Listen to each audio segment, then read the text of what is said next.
So we had this part come in, and the problem, if you look down the side here, you'll see that this side is bent in.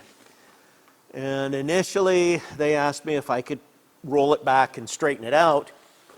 But with all of the bolts around here, this was fitting into their machine, and it fits very well. There was nothing damaged there, so I didn't want to risk rolling this over and bending their flange that was still fitting perfectly for them.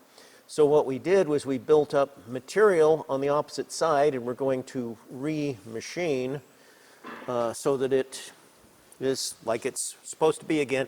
We're getting ready to add a couple extra clamps on the edge there, but 3 bolts, 3 T-nuts lined up, and I had Austin go with the part of it that's still round here, so he dialed it in there where it's still rolling around. When you have a part like this, if you can get it 180 degrees apart, you can set 2 of them, split it, and then line up on the same number here, which was not working for Austin, of course, because we couldn't get the full 180 degrees apart with good material.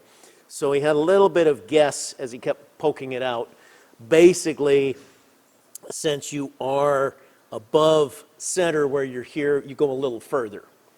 So we could do it with Treg, figure it out, but it's easier on this actually to just guess. But you do start with it getting the left and right so they're the same, where you're off of center. Anyway, and we were initially thinking of this with a different rotary table, one that doesn't tilt. We got too many toys. Sometimes we forget.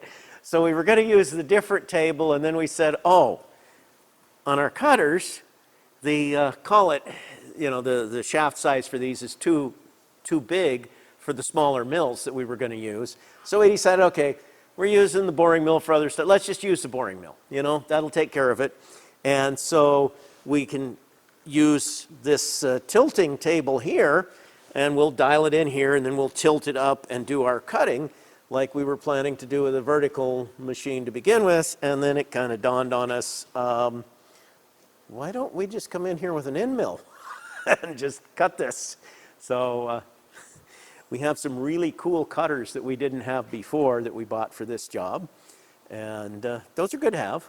We have some smaller ones, but we bought these bigger ones. And we'll keep those. But once we actually had it bolted on here, while it wasn't the original plan, end mill looks a whole lot better. And so once we get it cutting a little bit, we'll come back and show that part too.